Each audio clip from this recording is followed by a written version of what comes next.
Payg'ambarimiz alayhissalomdan so'raganda bir sahoba kelib, "Mani pulim ko'payib qoldi ya Rasululloh sollallohu alayhi vasallam, nima qilay?" deganlarda, "O'zingga sarfla" dedi.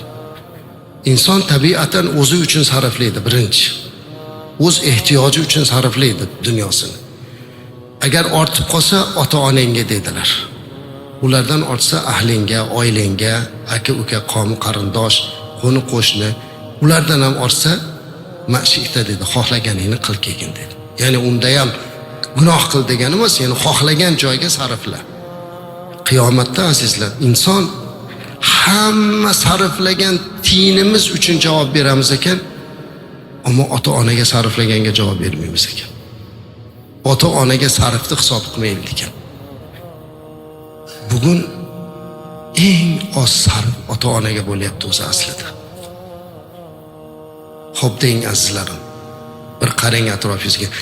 Boy badavlat kimsalar, yigitlar o'zicha zo'r qilyapman deb o'ylayapti. Lekin sarflayotgan sarfi dunyosiga nisbatan olib qaraganda hech nima emas. Ota-ona uchun.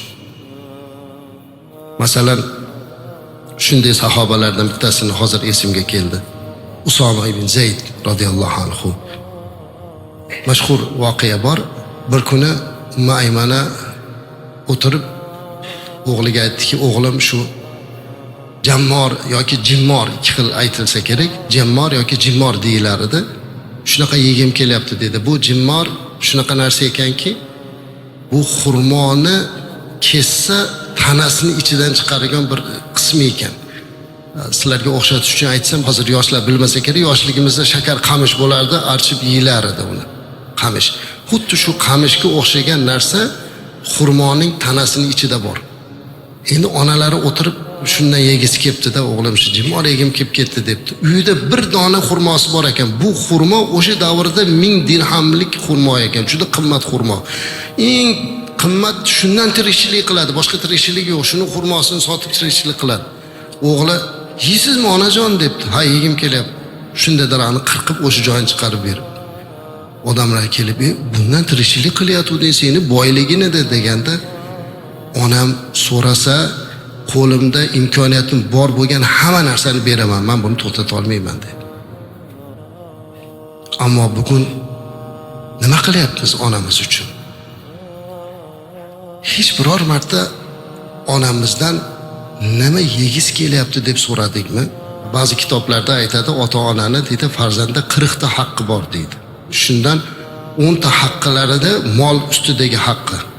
O'sha ota-ona xohlagan narsani olib berish, mol mulkini ota-onasiga xohlagancha tasarruf qilish imkoniyatini berish.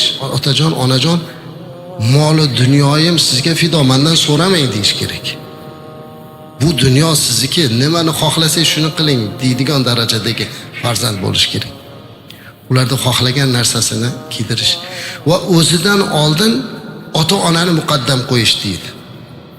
Siz o'zingizdan oldin uni xohlagan narsasini so'rang. Nima xohlayaptilar? Nima qilib berish kerak? Istaklari nima? Mana bu narsa bo'ladi. O'sha moli bor odam to'g'ri sarflagan bo'ladi.